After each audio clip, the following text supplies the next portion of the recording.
Why are there so many shows starring Muppets and dozens of movies too? They said they'd watch everyone and they mean it. It's something that they've got to do. So now they've pledged you a lifelong commitment. The Muppets, Matthew and Sam.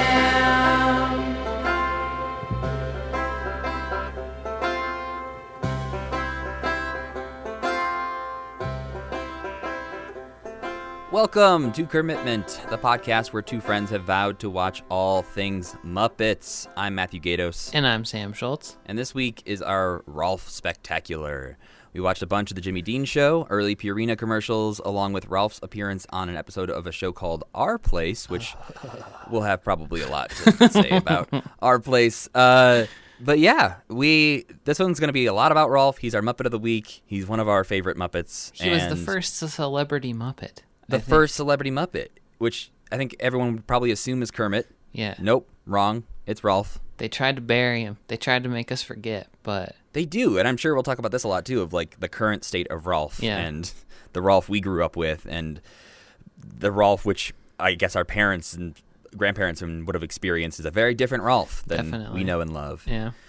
But we're getting into this, Sam. We're in episode 4. I counted up, and we've watched around 100 appearances of the Muppets already. And Rowlf has been almost half of them so far. Yeah. And I think that's between the Mike Douglas show especially and this. Like, that's a lot of Muppets. And I think I didn't necessarily realize how many TV appearances they had done throughout the years. Yeah. Until I started to put together this spreadsheet that I have going for our purposes of keeping track of what we've seen and haven't seen. And I'm still not done, by the way, of compiling this spreadsheet, and it's about 800 appearances long right now, ranging from 1955 through 2021. It's not a fun spreadsheet to look at.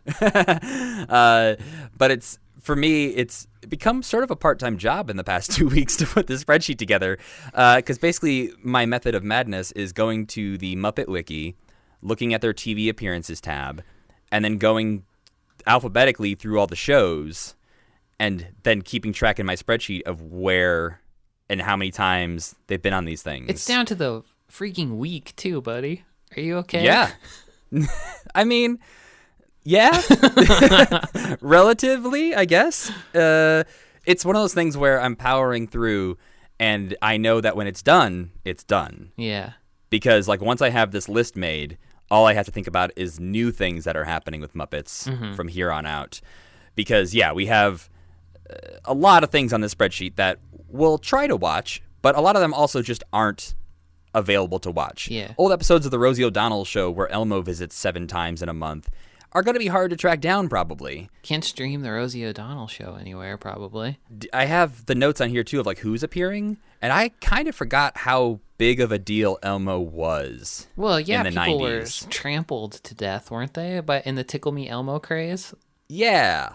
And I think that's, like, I forgot how big of a deal that really was until I'm going through, like, 1997 and just adding in every appearance from 1997 of Elmo on a thing. And I'm like, oh, okay, he's just everywhere. But yeah, I've been going backwards through the alphabet to get to the beginning of the database of appearances. I'm in, like, the E's now, so we're almost done. We almost have a full appearance spreadsheet filled out. So I think my work here is almost done on the spreadsheet. I don't know. I feel like we need to address sort of how we're going to handle a lot of these because we talked about going chronologically, and we're going to try to do that as much as possible. But we're coming up on this era of Sesame Street being introduced.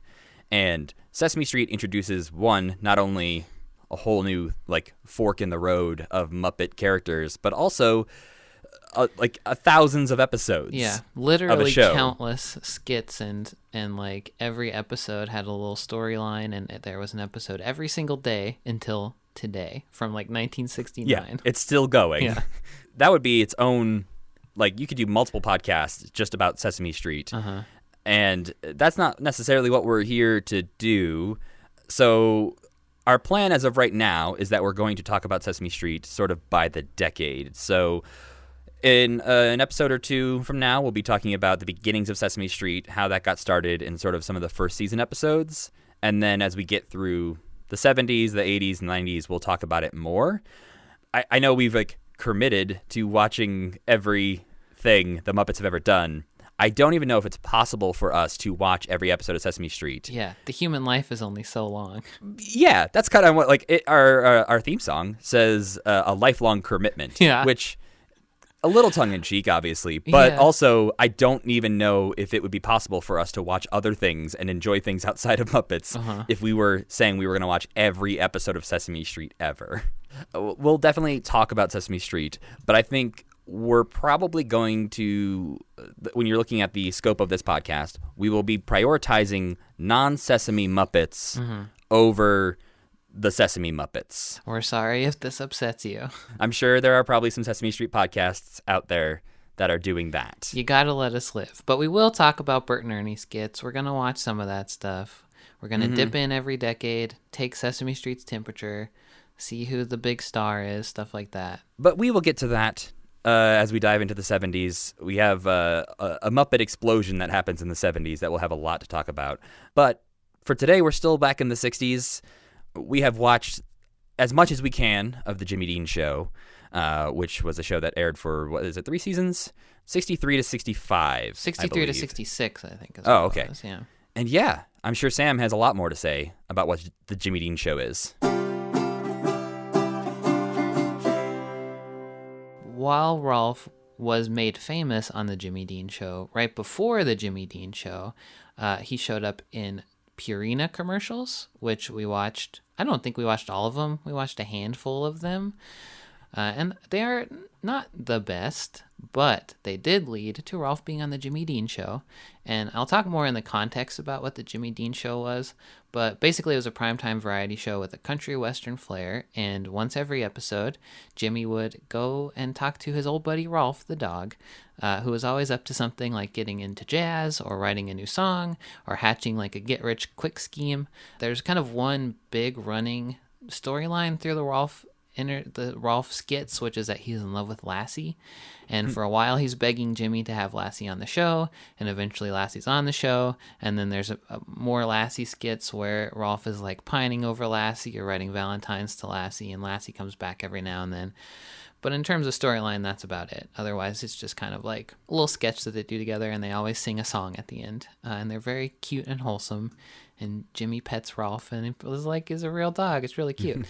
So then at the same time, while he was on Jimmy Dean, Jim Henson and company were still making commercials, and they were presenting these commercials to boards of directors, which is where the Wilson's Meat presentation that we watched comes in. That was in 1965, and it stars Scoop and Skip, who we'll see more of next week when we watch some commercials. They were Wilkins mascots for a while. They talk about Wilson's Meat commercials, how they were made, but it's presented in a wacky way where the Muppet guys go to the studio to make the commercial, but they drink beer and they have like a big party and there's like ladies dancing around and they keep like begging for more money from the company. Then we see some of the ads, like the real ads that they're going to show on TV, and they're basically just Wilkins coffee ads all over again. So maybe it wasn't entirely off base that they were just kind of screwing around. I think this is something that we'll see more of as well. Like, I know there's more presentation reels out there that we'll be watching, and even down to the original Muppet Show pitch reel. A lot of these are this same kind of tone of this, like, yeah, we're just screwing around. We'll make good stuff for you. Just give us money. Let us make good stuff. Come on. You know we're great. Yeah, but they also make the same commercial over and over again. Yeah. No, but I think it's that thing of, like, at this time, it felt a bit like, well, I guess if we want puppets, we have to hire him. Like, no one else is doing puppets. Yeah, and maybe it was also, like, executives who were like, we want Wilkins ads, and then they did something and they'd like, no, we literally want the Wilkins ads. I think there's something to that, because I think the way people watch TV was so different that if they're they see the same coffee ad 3 months later for a different brand of coffee, they're probably not remembering that or was the it's same a coffee brand from DC and a coffee brand from like Washington State or something that they'll never overlap with each other. Right. Like I think even on the Jimmy Dean show, we saw there are repeated jokes multiple times where it's the exact same joke like 10 episodes later. And you're like, I guess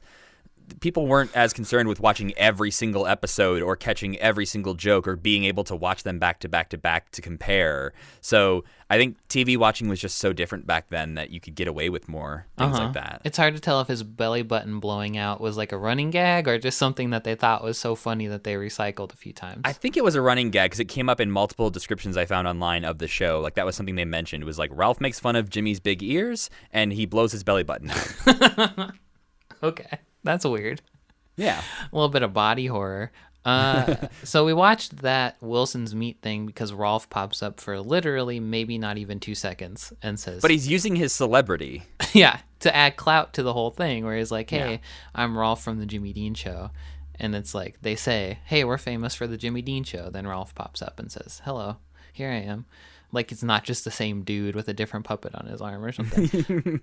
And then the last thing we watched aired in 1967, which was the summer after the Jimmy Dean Show went off the air. It was a CBS variety show that is deeply cursed and evil, and it is called Our Place. It was like a summer replacement for the Smothers Brothers show, so it just ran in the same time slot in the summer. It's mostly comedy. There's only like 10 episodes of it. Yeah, that ran from July through September. Yeah, I think Jimmy Dean Show started as a summer replacement show too, but got picked up for a full series. But this one mercifully did not. Mostly it's comedy skits starring Jack Burns and Avery Schreiber, who are like a comedy duo, and then extremely long and extravagant musical segments starring a singing group called the Doodletown Pipers, who are the most late 60s or early 70s. Like there's like 30 people in it, and they sing like really schmaltzy versions of popular songs. The way I put this in my notes is that Our Place is everything cheesy and stereotypical about the late 60s distilled into one show. Yeah. And it's maybe the whitest thing I've ever watched. Yeah, that is also true. There's like a weird like Manifest Destiny song in there where they're like, this is our land. God gave us this land. Yeah. And I'm like, what is happening right now? Like I felt the fact that we only had one episode available of this to watch out of the 10 was not a problem for me. Nope. I wrote that in my notes as well. And there's like a Motown medley, but it's all sang by like the whitest people singing it in the most white way possible. It's very similar to like, there's like a Simpsons episode where they have a fake variety show, and it felt like making fun of a variety show. It was so over the top and bad. Yeah, like I felt like this was something that if you saw this done on a different show now as like this is what the 60s was like, you'd be like, that's hilarious that you think that's what the 60s was like. But nope. No, it's this truly what it was like. This is real. But like, maybe it wasn't because it wasn't popular. Like they didn't get picked up. So maybe they were just pandering, and that was what like an idealized version of the 60s was, but nobody was biting, you know? So Rowlf's in like the interstitials where he's like trying to get rid of a bunch of balloons, but he's like introducing the next act sort of. And then members of the Doodletown Pipers would come in and like interact with him, and they were so bad. Yeah, definitely. After watching all of the episodes of the Jimmy Dean Show that we got to watch and seeing Jimmy Dean and Rowlf interact so much, this was such a different feeling and so bad. And like the contrast especially of like, oh, these people don't care about Rowlf. They don't treat Rowlf like he's a real friend. No. Like bring back Jimmy Dean. Yeah, it's such a corny like pessimistic show. I think deep down at its core just feels like calculated to brainwash you or something. Like a lot of this stuff we've been watching from the 60s, we look back and there's problematic things that are happening in some of these episodes. But at the same time, you're watching them and looking at, like, you can see the charm, you can see why people liked it at the time. This is one of those where if my mom had told me, like, I loved Our Place, I love that show, I'd be like, why?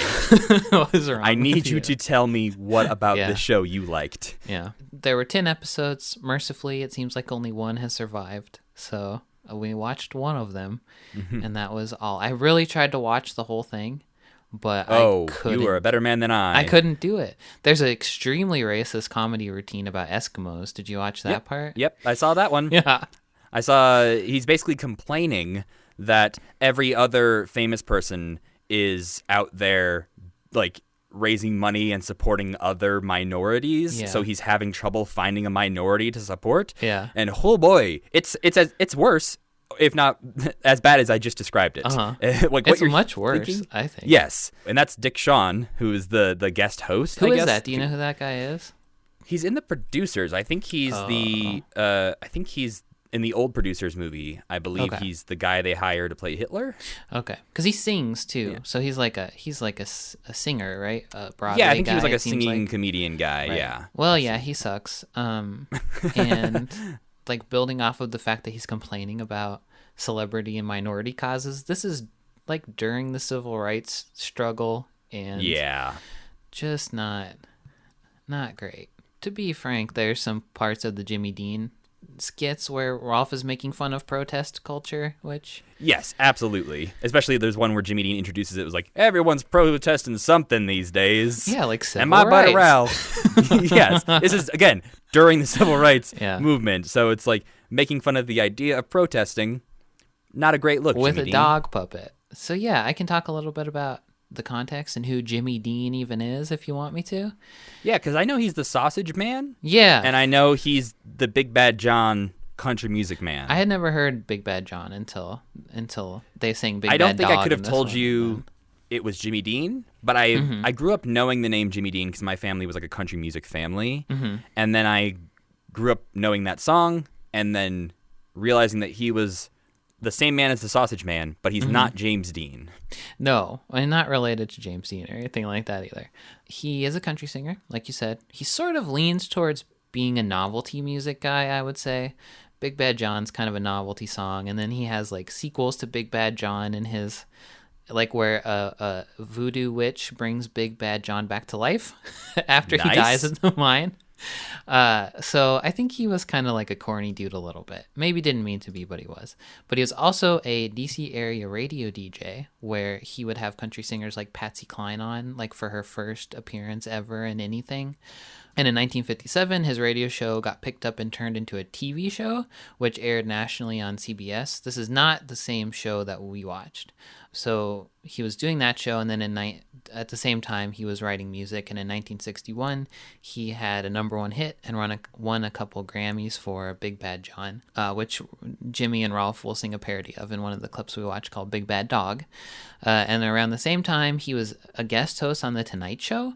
So he was the first ever guest host for Johnny Carson. And then he did that a couple other times. And in 63, the show that he was doing, the TV show, got turned into a primetime show, and that's what we watched. And this is around the same time of shows like Gunsmoke and Rawhide and Bonanza. So like cowboy TV shows were basically like what superhero stuff is now. It was just everywhere. Like that was what was on TV all the time. The Jimmy Dean show, really, I watched a whole episode of one of them. Like I skimmed through it, but it really leans into the cowboy thing. Like the set, like when they walk in at the beginning, the set looks like a rodeo. There's like a gate and stuff, and like all of his backup singers are dressed like cowboys, and he sits on a porch. And Yeah, it was like a less insulting version of Hee Haw. Like, Hee Haw was making fun of what the Jimmy Right. Dean show was. Yeah, I think it seems like to me at least. definitely seems that way. Yeah. So he was being as country and Western as possible to try to get, and I think it really worked because the people in the audience seem to freaking love him and they scream all the time. So this primetime show is where Rowlf came from. And the story on the Muppet Wiki is that Jimmy knew of Jim Henson from DC, from living in DC at the same time as him. And he would see his commercials on TV and he'd probably watch Sam and Friends. So his producers told him he needed comedy on the show and he needed like a partner. So Jimmy suggested they try Jim Henson. I think he just came on as a guest the first time, and he brought Rowlf, who was already kind of famous from the Purina commercials. And their first appearance is like a huge hit. So then he appeared on the second episode, and then he appeared on every episode after that.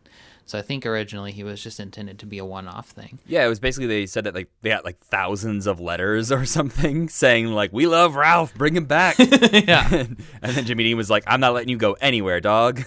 So aside from Rowlf, the Jimmy Dean show is credited as having a huge role in bringing country music into mainstream because he had like Buck Owens and Hank Williams Jr. when Hank Williams Jr. was only 14 years old, and he just like popularized that kind of music, or helped to at least. And aired until 66.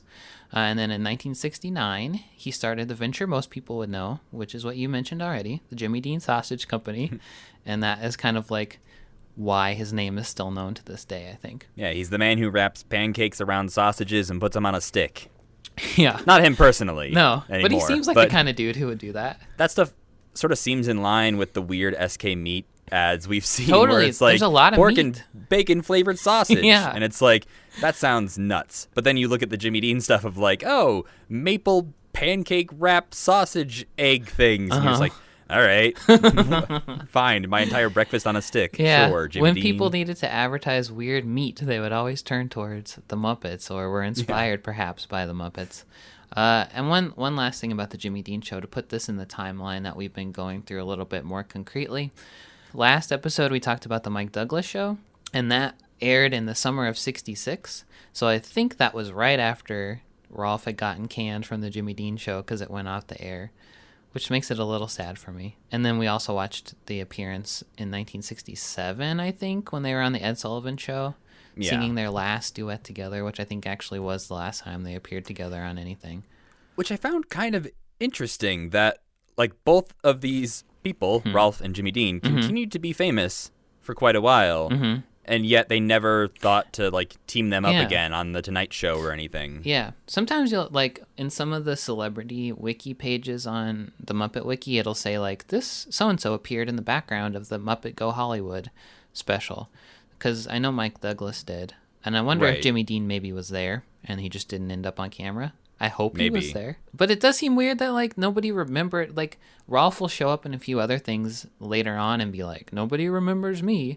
But it's like Jimmy Dean was still alive. I don't know why people forgot about Rowlf instantly after the Jimmy Dean Show ended, but... Yeah, there's apparently, in the Muppets, the 2011 movie, there's a picture in the background that, like, Rowlf has a picture that's framed of him and Jimmy Dean together. So there's at least a slight nod to that. But it is bizarre that, again, Rowlf's, like, sort of fall from grace as the king of the Muppets. And they go to a freaking county fair. Jimmy Dean could have been at the county fair in the Muppet movie. That's very true. I mean, maybe he was asked throughout the years, and maybe he just didn't want to be a part of it. I don't know. I don't know if you read this, but something about the ownership of the Muppets, that, like, this was so early on that I guess maybe they were looking for investors or someone, like, a big name to attach to it, because they offered Jimmy Dean, like, 40% ownership of the Muppets. Yeah. And he turned it down because he was like, I don't have any right to do that. Like, I didn't earn that. Like, you're doing your stuff. You're great. I shouldn't own you. So I don't know. You can look back and say, like, okay, was Jimmy Dean a good person? I don't know. But that makes him at least seem like a decent person. Yeah. I didn't, like, I'm going to say a lot of nice things about Jimmy Dean this episode probably. And I could preface that by saying his personal life is not really, like, I don't know anything about it. But he seems like an extremely nice person, which I will keep saying throughout the episode probably. But that is paired with the fact that, like, Jim Henson got mad at their manager because their manager wanted to sell Rowlf to Purina.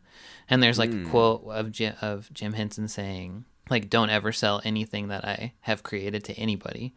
But then for him to offer that to Jimmy Dean, like, it's presented as, like, a sign of gratitude to Jimmy for helping them so much. But it probably is more like, it would have been, like, a good way to get money and name recognition.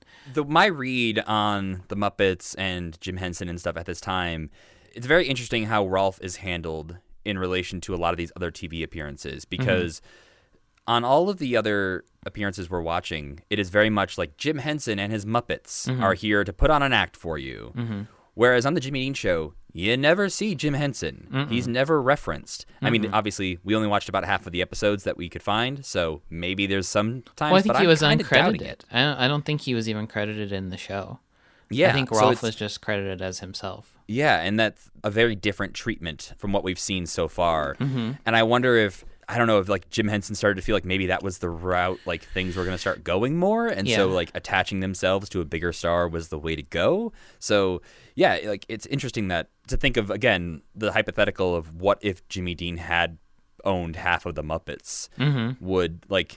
Would they have been more tied to him than they should have been after the show ended? I guess his star fell pretty hard too, so maybe it's a good thing. that they didn't tie themselves to him, but I think it probably is a good thing. they could have maybe just appeared in Jimmy Dean sausage commercials, and that would be the only difference. Could have been the Sausage Muppets. Lassie is also looms large over all of these skits, and Lassie was the subject of a novel in the 30s, just a novel about a dog who lived in Scotland named Lassie.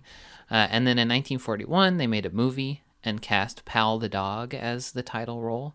Then there were 6 other Lassie movies throughout the 40s. Then in the 50s, Lassie was like on the county fair circuit performing, well, Pal as Lassie, performing at county fairs. And then in 1954, Lassie got its own TV show. So Lassie had already been on the air for like 9 years when Rowlf meets her, and it would continue to run until 1973. Lassie and Rowlf don't ever really have a chemistry that works for me. They don't seem like a good couple. The fact that they did it multiple times, I was surprised. Because it felt like the joke was kind of over the first time Lassie and Rowlf got to interact. It was still funny when he would mention her and like write Valentine's to her and stuff, but Lassie didn't seem like she liked Rowlf that much either. I think you can only ask for so much. That's true. She is just a dog. She is just an actual dog. Do you feel like the Purina commercials were like enough to make you like Rowlf? Like if that was your only exposure to Rowlf, would you like Rowlf as much as you do? No, because he doesn't really have any kind of character really in that. He's kind of like he's like the Wilkins guy who just hurts Baskerville. Yeah, it does feel like they just needed a dog character for the dog food commercial. But no, I didn't get much out of those commercials. I thought they were kind of flat. They were super important because they introduced Jim Henson and Don Celine, kind of. Like, that was the first time they worked together, and Rowlf was the first puppet that Don ever built.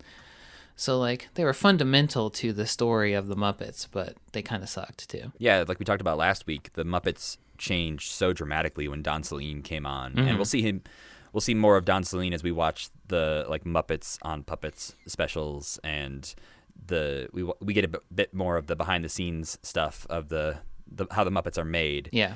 Rowlf being his first creation, whereas, like, Rowlf is a pretty simple puppet compared to some of the, like, Scrap Flap Muppets and that kind of thing, but he definitely sets a mold for the type of like Cookie Monster, Swedish Chef, like these two people shoving their hands and arms into a puppet formula that they sort of kept going for a long time. There's, again, this is like sort of true of most Muppet characters, but the range of emotion that is visible on Ralph's face throughout the Jimmy Dean Show episodes is, I often forget that his facial features aren't moving. Like, his eyes cannot look sadder. They do not look more angry. They do not look shocked.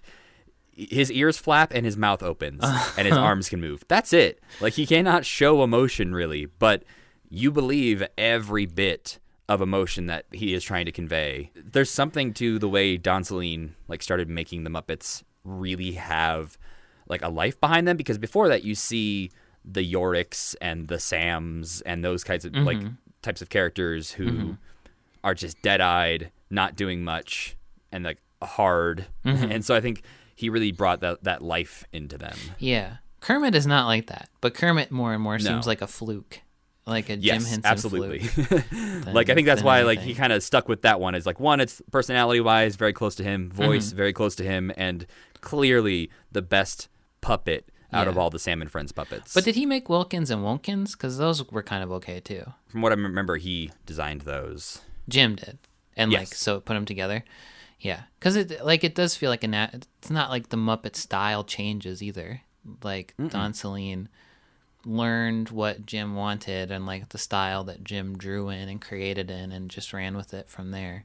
Yeah, it's pretty amazing sort of how consistent it still looks. Yeah. So yeah, Purina. People must have loved Rowlf because then he went on to be in the Jimmy Dean Show. And that, to me, like from moment one, just works. Yeah. Like, it's very bizarre that like, I had to actually look up to make sure that the episodes we were watching were the early episodes. Yeah, because we don't have every appearance of Rowlf, but we do have his first appearance, which I only figured out was his first appearance due to the context of the second one, where Jimmy's like, "Oh, we brought him back." But yeah, they instantly are like best friends. you watched a whole episode, so maybe you can answer this. But like, I don't understand how Jimmy Dean would work on his own. Like when I watch these two together, I'm like, this is gold. Like this makes sense to me. This works so clearly. This is great. But like Rowlf is carrying those sketches a lot of the times. So yeah, like I guess on the rest of that episode that you watched, how was Jimmy Dean on his own? Was he still as charming? He doesn't really do that much besides talk to Rowlf. He introduces acts. There's like 7 or 8 freaking musical acts in every episode, and he sings a lot, and he'll do like a little cute interview with them at the end of everything. So yeah, he's just really charming.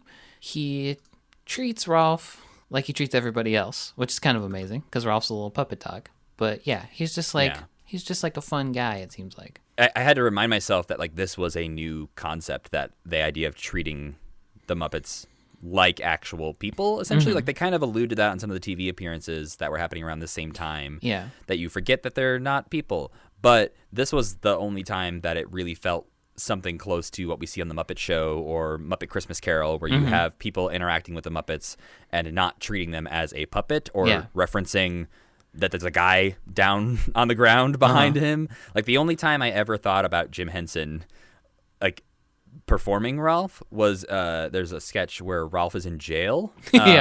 And there's a point where Jimmy Dean's like trying to do a quick change into like the striped prison outfit, and he gets like half of the outfit on, and they both start laughing. But like it's not Rowlf laughing, it is Jim Henson laughing, and he like can't get his line out. And it's like very clearly like a slightly different laugh than Rowlf's laugh.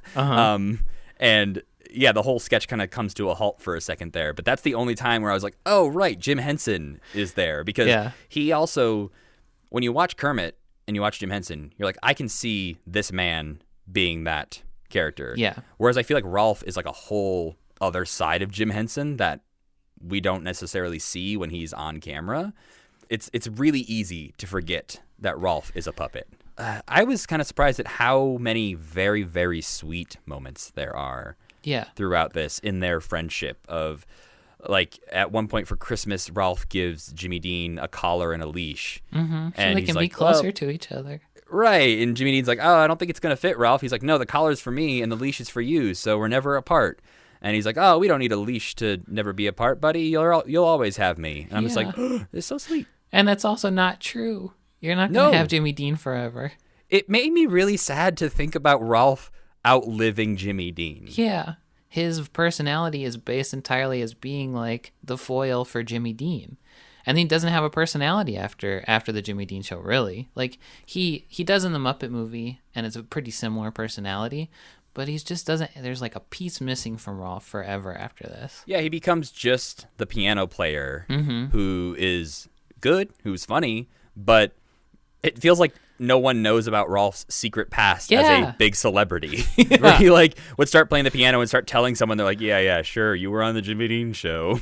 That's exactly it. He'd be like a washed up piano player at a bar who'd be like, you should have seen me in the 60s. I was selling dog food and I was working with cowboys and but I was almost married to Lassie. almost every single skit ends with like them hugging or him patting Rowlf's head and saying that they're like best friends. And I would just love to know if him and Jim Henson were friends, because I can't imagine they wouldn't have been friends. There was some quote where I don't think they were like besties or anything like that, but there was a quote from Jimmy Dean that I found where they apparently would at least go on trips sometimes, like family gatherings and stuff. And I think there was a quote about Jimmy Dean teaching Jim Henson to ski. Yeah, they toured after the show was canceled. They toured for a summer, and that they toured the country, and that's when he taught him how to water ski. Yeah, his quote is, "For a while, Jim Henson and his Muppet Rowlf were appearing nightly as part of our show, and it was on Lake Mead that I taught Jim how to water ski. It's a picture I'll never forget. Jim back there skiing with his long hair and beard waving in the breeze, and with that skinny frame and spindly legs, I couldn't help but think how much he looked like Jesus on water skis." Which I'm like, I mean, sure, Jimmy Dean. I don't even know what to say about these Jimmy Dean appearances, because they're just like the new high watermark for me in terms of Muppet stuff. Like I watched them all twice, and I watched some of them 3 times. It might be like my new favorite Muppet thing ever. It's very easy to watch, and it's very easy to just like sit there and let them roll through, and it feels like the heart is there so much from the beginning. and you just want to watch more and more of this friendship. And that's Yeah. why, like, yeah, if anyone out there knows where we can find the other half of these episodes, we will Yeah. happily I would watch gladly them watch and 'em. talk about them again. But it is like very, very heartwarming, and I think will make me sad as we go through more episodes and talk about Rowlf and how Rowlf is not treated like he is treated on the Yeah. Jimmy Dean show. Show him some respect, please. Yeah, he's a damn celebrity. Yeah, and I think like one of my favorite parts of all of these appearances are when Rowlf comes on and people are losing their goddamn minds and screaming. Yeah, the bow, bow, bow, bow, down, like Ralph's little theme that they give him, and like there's sometimes when Jimmy Dean comes out and he's acting like he's gonna do something else, like he's gonna introduce a segment or whatever like that, and then all of a sudden he's cut off by like the bow, Ralph will pop bow, up. bow, bow, down, and you're like, oh dang, here Oh comes Ralph. shit! Here it comes. This Rowlf. Did you have any skits that like stood out as your favorite ones? I really liked I don't think it's the best sketch, but I liked the Rolf's Adventures in Outer Space one a lot, where he's like trying to go to the moon and he has this like weird spacesuit on that's like covered in horns that he's honking, and then they The horns are so try to funny. launch him to the moon. And there's this huge like explosion in the studio, like real pyrotechnics go off, so much so that Jimmy Dean is somewhat upset, like he's Well, mad. If you, he says the guy who set that explosive almost blew my knee off. And if you go back and watch, he like actually explodes. There's a huge explosion and it does engulf him. And then when it's done, he just looks pissed off. Yeah. I mean, good job like rolling with that, but it definitely seemed like not exactly according to plan. Yeah. But happy to see him rolling with it, and I think that's the sketches where Rowlf is just so obsessed with like one idea and has one clear goal in mind and will not be deterred are some of my favorites. Like I think and that one specifically, like the explosion goes off, he thinks he's on the moon and then he's confused as to why Jimmy's also on the moon. Yeah. I really like the one with his nephew. His nephew. Yeah. But I love nephew because he is exactly the same as Rowlf, but Rowlf is so irritated with him. He's like, this guy just never stops talking. Well, and he says something about like, don't make fun of the way he looks, or like, don't focus on the way he looks. Yeah. And he like pops up and looks just like him. just a mini Rowlf. And he's so cute. Yeah, he's like, this guy gets an idea in his head and won't let it go. This is very good. Were there any that you did not like at all? I mean, there's some troubling views expressed. Rowlf has a consistent problem with women, I think.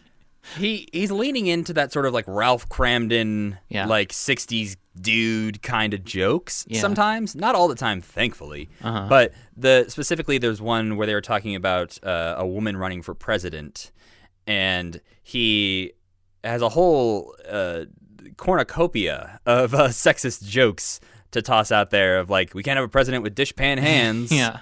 And it's just like, oh, Ralph, buddy, not good. It's not good at all. And the person he's referring to is Margaret Chase Smith, who was not the first female presidential candidate, but was the first woman on a major party ticket, like as a what do they call those before they're the candidates? I guess a candidate. When there's a bunch of them, she was one In of the bunch. primaries? Yes. She was the first one to be in a major party during a primary, and that was in 1964. And that was that ended up being the Lyndon B. Johnson versus Barry Goldwater election. And that was the one where Johnson won in the largest popular vote ever. But it's also the first one where the Democrats lost the Deep South. So it kind of set like the tone for the world that we live in now. But yeah, Margaret Chase Smith. That one, there's also one where he's doing karate. That's a little bit racist. And he says, Oh, yeah, I think it's a lot of bit stuff. racist. Yeah. He's definitely... he's speaking Chinese, but he's not. Yeah. He's doing the thing that you're imagining when I say that. He's just saying nonsense words in a very bad Asian accent. And apparently there's other sketches that we did not see that are in that same vein. So that was unfortunately a running gag a little bit. There's also some Native American headdresses worn at different parts. And there's a whole other sketch that, again, not one that we watched, but there is one where they sing a song called Pass the Peace Pipe, and they're both wearing headdresses, and Jimmy, somehow he thinks he has this authority, makes Rowlf an honorary, like, chief Great. of a tribe. Yeah. Again, it's one of those things where you're watching stuff from the 60s. Like, it's not surprising to see these things pop up, but it is disappointing that nope, not all of these hold up. The vast majority, do not feature racist or sexist jokes, but when they pop up, it's not a thing that like the people in the room aren't cringing at it. They're laughing really hard at, because that was unfortunately the era where people thought those jokes were okay. Well, especially with Native American stuff, like that just comes with the territory of cowboy television being so popular. Oh yeah. There's the one where he's learning about Thanksgiving, and he's like, "The Pilgrims ate the Indians." Yeah, it's like, you don't know how right you are, Rowlf. Yeah, no, there was like almost some commentary in that one because Jimmy Dean's trying to tell him about the first Thanksgiving and why turkey is the chosen food of Thanksgiving, and he starts telling the story and says that basically the Pilgrims were there and had nothing to eat. And then the Indians showed up, is what he says. And then that's Ralph's reaction is like, they ate them? So it's, yes. There's, again, that could go into some commentary, but it does not. No, it doesn't at all. I think to me, what I learned from the Jimmy Dean show is that this is the way that Muppets should be. I feel like this is them stumbling upon the, like, guest star interacting with Muppets in a very natural way kind of thing. But the thing that surprises me is that it took like 10 more years for the Muppet Show to happen. And I'm very curious to see what that in-between time is. Yeah, because they kind of not like take a step backwards after this, but they go to try and make some more movies like the Hey Cinderella and type of thing, where they're getting back into the storytelling and away from the variety show format. Yeah, very weird move on their part because this is so like electric. I don't know why you would be done with this and then like be Jim Henson and not be like, oh, we need to find this again as fast as we possibly can. Yeah. And I mean, again, maybe it's that on their own, the Muppets tell stories and try to tell fairy tales, but if they have a celebrity there as a guest host, as a host, whatever, like it's easier for them to sort of make this type of thing. Like the Muppet Show, would it exist in a world where they don't have a celebrity host every episode? Yeah. Or do they sort of need that to center it? I feel like they do, but I think we'll learn more as we watch stuff. You did mention one more thing, that there was something that made your wife cry. Yes. when he met Lassie. Yeah, because we had watched the first few episodes together, and she loves dogs. Like I love dogs as well, but we were watching it and.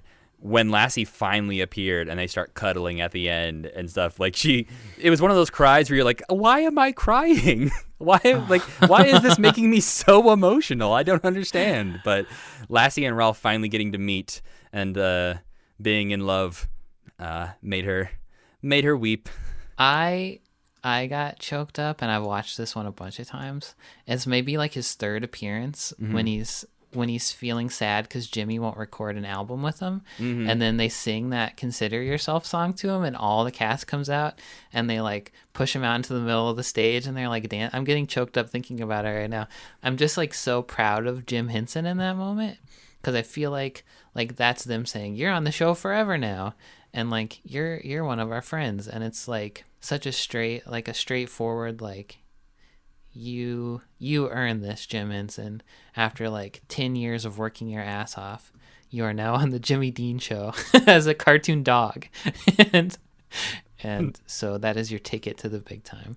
Yeah, like they just fully accept Rowlf as a person, for lack of a better word, so early on in the run, and they're just like, yes, obviously Rowlf is one of us. Like he's more important to the show than anybody else besides Jimmy Dean. Yeah. What's making it stand out, as especially compared to some of the TV appearances, is the lack of cynicism in it, where some of the Mike Douglas shows we watched, or even some of the other like Ed Sullivan type things, one, they're bringing them on as an act, like a novelty. They're bringing them on to do the puppet thing they do, and then we also see on the Mike Douglas show especially cynicism from the other guests towards the Muppets, and also just in general in their comedy, that the Jimmy Dean show doesn't really have that. And so there was like this middle ground between the Our Place of the world, which is like the ultimate cheesy, over the top late 60s thing, and then you have Mike Douglas show and the TV appearances that are a bit more cynical, and this is right in that sweet spot. Yeah. Where there's no like cruel like vibe to it at all, but it's also not corny. And when it is corny, it somehow works. Like, it's corny because it's like so emotional about this dog, but it's just like Jimmy gets what they're going for somehow. Yeah, and I think that definitely feels like they're partners working together to make a good show. Anyway, we should move on from that because we've been talking about forever, and talk briefly about Our Place. Well, I think that was what we've been praising the Jimmy Dean show for is exactly some of what's wrong with Our Place. Of just it does not feel like it's treating Rowlf as anything other than just like an appearance. Like, yeah, we got the dog from the Jimmy Dean show. What do we do with him? I don't know. Stick him over there and he'll introduce some things. And he's a little more kid friendly, I think, in those. He's a little more dumb and a little bit more like, I don't know. Rowlf, why would Rowlf like balloons so much? Doesn't ring true to me. Yeah, he just bought a ton of balloons for the show and can't figure out how to get rid of them. I did think it was funny when he's like, there's only one guy I know who'd be dumb enough to take 5,000 balloons, and I already have them. Yeah. That's pretty funny. You also saw he made some good jokes and nobody laughed. Yeah. Like the audience for that show was clearly very different from the crowd that was at the Jimmy Dean show. Yeah. And they were not as like supportive. So I also feel like you can feel that come across in the performance of he'll crack a joke and the crowd has no reaction, and then Jim Henson just kind of like pauses, like, okay, I don't really know what to do here. This is normally where I would pause for laughter or react to the audience's laughter, and they're not doing anything. No, their brains were turned to mush by the Doodletown, whatever they're called, the Doodletown Tutors. What the hell are they called? The Doodletown Pipers. Yeah, Pipers. They destroyed everybody's will to live with that Feeling Groovy cover. How do you make that song worse? Yeah, it's like, a stupid song. But you make it worse by jumping around on one foot for no reason, and then you make it slowing 5 it down times a little longer. bit. Yeah. Yeah, I fucking hated it, and I never want to watch any of it again. And it is notable because Jack Burns is one of the stars of it, and he was the first writer of the Muppet Show. So, which is kind of surprising after like watching these sketches. Yeah. Like, it does not, to me, it doesn't feel like the sense of humor aligns naturally. And I think it also makes sense of like, you go watch the Muppet Show, first season, a little bit more rough than the third or fourth season. Well, then Jack Burns wasn't the head writer anymore. Exactly. So, yeah, I guess you're right. And I do remember when I was a kid, the Avery Shriver is also in Our Place, and he looked very familiar to me. He's in the first season of The Muppet Show. On a tape that I have, I always skipped that one because I did not like it. So I'm very curious to see Avery Shriver too. Yeah, that mustache looked very familiar to me. Yeah, he's a Mario man. Yeah. And then at the end, they do kind of a fun thing where they're all sitting on that set, like singing songs and like running around the room and like doing poetry and stuff. That part. There's a big old doofus in that scene, which like I don't want to call him out because I don't know who it is. There's like one guy they like cut to like sing a solo. Yeah. And he just looks like a 13-year-old boy who wandered onto the set. It was like, oh, it's my turn to sing. Okay. Well, God bless them. They're all good singers. Yeah. But they are all huge doofuses. Mm-hmm. And it's like, it's that weird 60s, not hippie vibe. It's like the clean cut, like what they wanted teenagers to be in the 60s. And yeah, it just feels very inauthentic. It seems like there's like a 40-year-old man producing the show being like, we have to do something about these hippies. We have to get the Doodletown Pipers out here to turn kids back into Leave It to Beavers. So yeah, it feels like when you watch Hairspray, like either version of Hairspray, like the version that they're trying to put on TV, like the TV producers and the way they act towards the kids is like that's how it feels. Like I'm sure speculating a lot, but I don't think those kids were probably very happy. No, no, they were probably a bunch of hippies too. Like they were probably smoking all kinds of pot. The Doodletown Pipers were, but it's like trying to bring back the early 60s and the 50s. And they even mentioned that in the theme song. It's like Our Place is a mix of the old and the new. And I assume that they mean new songs sung in a way that people liked like 10 years ago and would not stand for anymore. Yeah, and the cynical reading of that is that sort of like, oh, back when life was easier, before people were protesting. Yeah. Well, want to learn more about Rowlf? Rowlf is our Muppet of the Week this week. Every week we cover a different Muppet, their performers, their background, both real and in character. What is that called in wrestling? kayfabe. Kayfabe. Yes, their kayfabe background, their real background. This week, of course, it's Rowlf, performed originally by Jim Henson, then later by Bill Beretta, which I will get into a little bit. He was the first puppet that Don Sahlin ever built for Jim Henson. Don Sahlin's interesting because he kind of seems like a mirror image of Jim Henson to me in a lot of ways, where in the 50s, Jim was like learning puppetry, teaching himself puppetry, while Don was in Hollywood learning from like the greats of puppetry, the greats of model building, like the greats of different special effects at the time, like stop motion.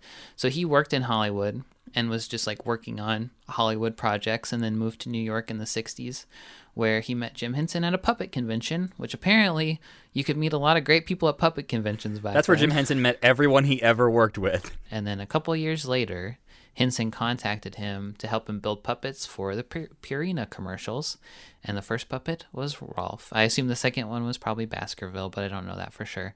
I would guess he contacted him, because Don Sahlin, because he didn't want the puppets to look stupid. I don't know. But Don Sahlin makes a hell of a puppet. And from the Purina commercials, Rowlf got to be somewhat popular. Then somehow Purina came out of those commercials not owning Rowlf, which seems wild to me. But I guess Jim Henson probably had a really good lawyer or something. So when Jimmy Dean wanted to bring Jim Henson on to his show, ostensibly as a guest star, Henson brought Rowlf with him, or maybe Rowlf was requested because of the Purina commercials. They don't really say. I don't really know that. But his first thing is about a dog adoption, so maybe that tied into something that was happening at the time. It was National Dog Week, I think. So there was like a big push for, I think there was probably more buying dogs than adopting at the time. But it was, it was like everyone should have a dog. Yeah. So I guess Rowlf came on to talk about dogs on the Jimmy Dean Show. Everybody loved him. And then he was on the Jimmy Dean Show forever. There's a quote from Jimmy Dean that I thought was really cute. That was, "I treated Rowlf like he was real, but he was real to me." So I don't know. Jimmy Dean must just have a really good imagination. I think Michael Caine said something similar when he was talking about working on Muppet Christmas Carol, where he was like, I had to act like they were all just other actors I was working with. So Rowlf, during his time on the Jimmy Dean Show, received thousands of fan letters a month, apparently.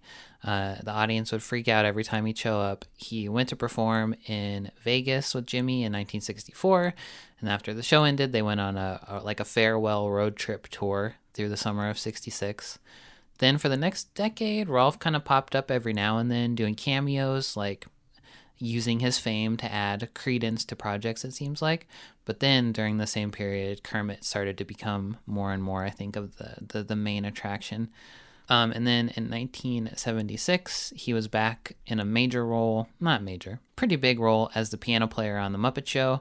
But by then, we've pretty much learned everything that we're ever going to learn about Rowlf from the Jimmy Dean Show. He's in like every episode of The Muppet Show, I think, but he's not part of any of the backstage like plots. He never has like a problem that everybody helps him solve or anything like that. He's kind of just there, which is pretty similar to the Muppet movie, where he's got like a big great song moment and like plays instruments and cracks funny jokes, but he doesn't really have like a character arc like the other ones do, like Gonzo or Fozzie or Kermit or Piggy.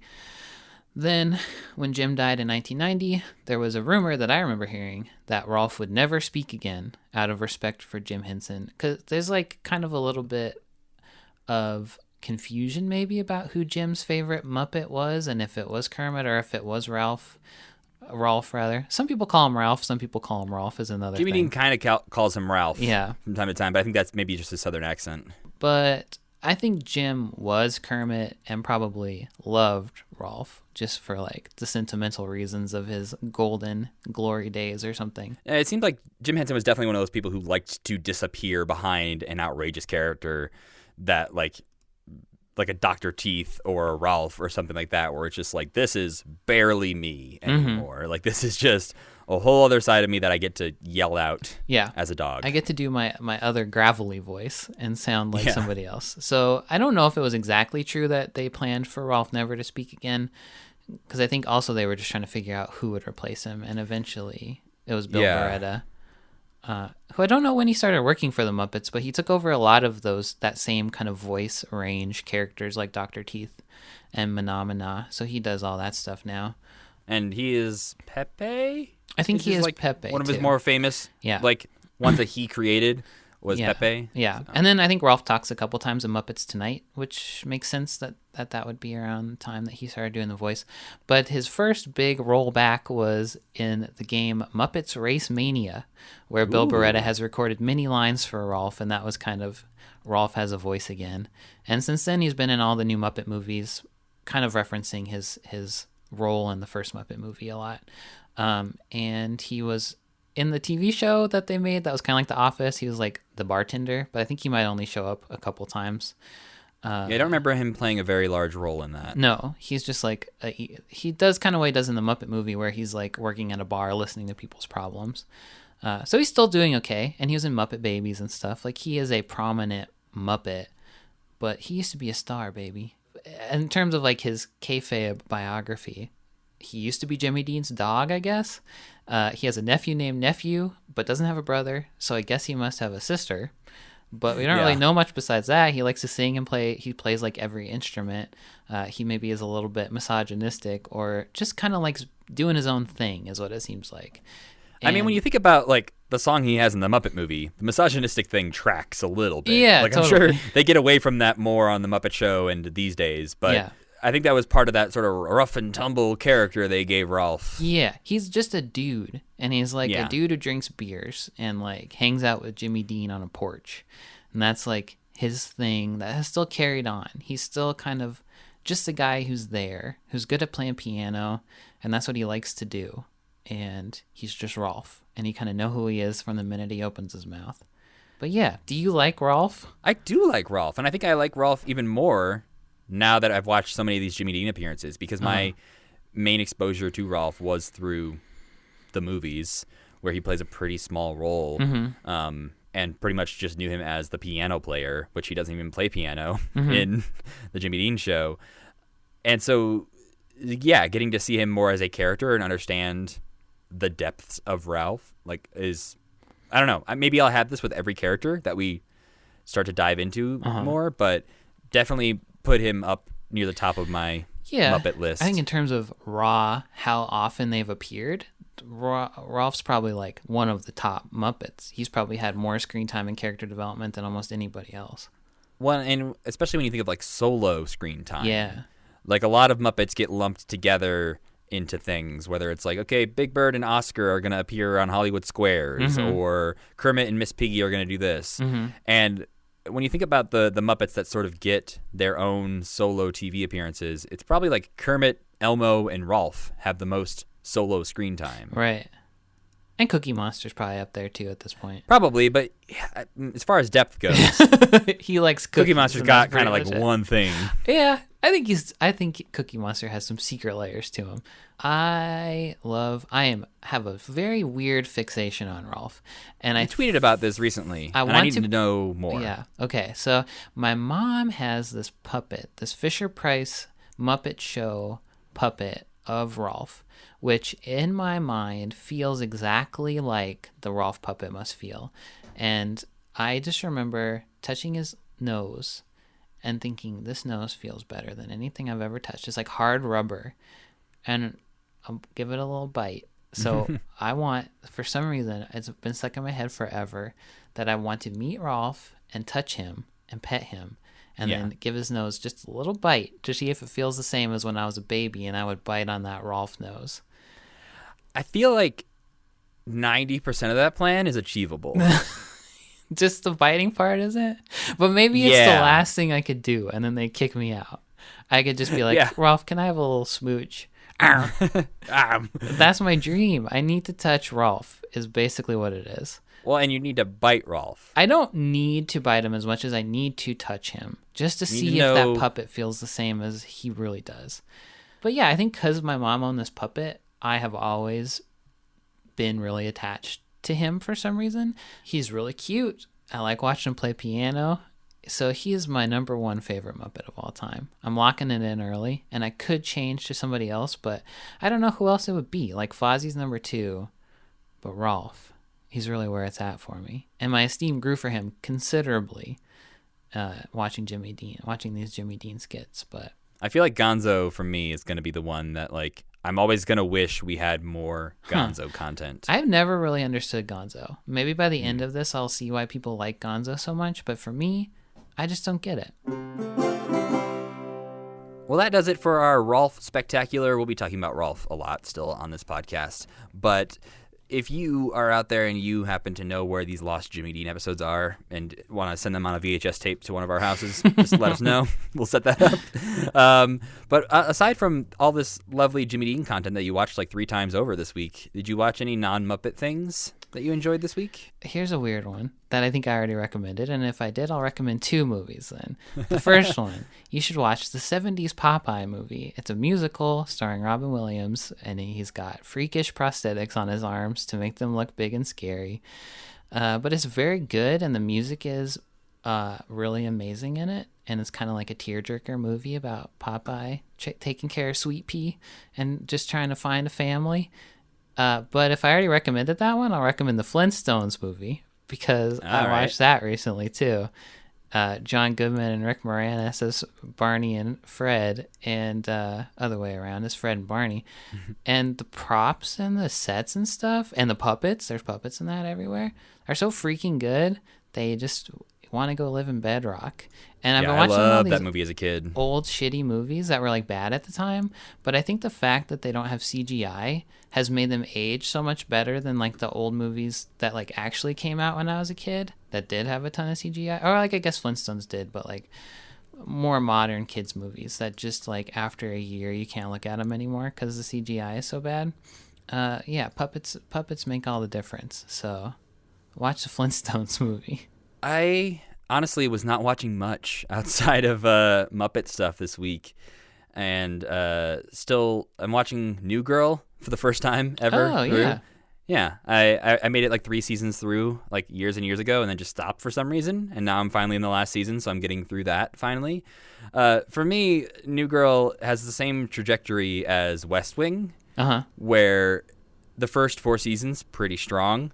5th season takes a pretty big dive in quality, and it's kind of hard to get through. Yeah. 6th season, they're starting to get their groove back a little bit, and 7th season, they're back in it. They figured out what the pivot needed to be, and so to me, like those shows, the experience of watching New Girl and watching West Wing are almost identical in trying to get through the seasons. The 5th season stinks. We just rewatched it too, and I remember almost thinking like, didn't make sucks. it through. Yeah, I don't even remember what happens that season. I just remember it not being funny. Basically, Jess leaves because real life Zooey Deschanel was having a kid. That's that one. And they take her out to put her on jury duty for months. Yeah. And then when she comes back, they make her like the dumbest character on the show. Yeah. And you're just like, okay, so it sucked when she was gone, and now that she's back, she sucks more than she ever did before. Megan Fox actually isn't bad because she's the not at all. replacement. But then when Jess comes back, that's when I do remember being like, this is not funny anymore. What's There's a whole wrong thing where with they make you? her like stalking somebody who has a restraining order against her, and she's yeah. so dumb and goofy that she gets stuck in the back of a pickup truck and goes through a car wash. And that was the episode where I was just like, oh no, I think this is going off the rails a little bit. Those are the ones where I was like picking up my living room more than I was watching the show. Yeah, but like season 7, they do a time jump into the future a little bit, and it feels like, I don't know which one happened first, Parks and Rec's last season or New Girl's last season. I think New Girl did, yeah. But one of them, because they both, the second to last season on both of them ends with 2 people getting into an elevator, and then the next season starts with 2 people coming out of an elevator, and there's been a time jump. Oh, yeah. So it's a very, very similar structure. That's weird. But whichever, season 7 of New Girl has been pretty good so far. Yeah. Not done with it yet, but I would, if anyone's struggling through season 5, keep going. That's true for West Wing and New Girl. Then, on the next episode of Kermitmnet, we are going to be diving into the commercials. We have a very long compilation of only commercials. It's like 2 hours long to watch for next week, and we're going to be talking all about all the commercials that the Muppets were doing throughout the 60s, which is a lot. And again, probably won't be able to watch all of them because they don't all exist, but as many as we can possibly find, we will watch. And then from then on, I think we're going to be slowing down the pace a little bit of how many things we're watching for each episode, because Oh boy, it's been a lot to watch 50 things in a week. Yeah. But we'll be talking about maybe like one movie at a time or a couple TV appearances at a time. Yeah. And we'll slow it down just a little bit. But as always, we'll keep you informed of what we're watching next on our Twitter account at Kermitmnet, where we'll also post the playlists for the things we watch so that you can watch them as well. Again, you can probably skip the Our Place. Yeah. But watch the Jimmy Dean ones. They're great. Our Place is interesting just if you want to torture yourself a little bit. Yeah, watch like one section of it Yeah. and then walk away. Yeah. But you can follow the podcast, like I said, at Kermitmnet. You can follow me at Matthew Gatos. And I'm at Slam Schultz. And as always, keep believing. Keep pretending.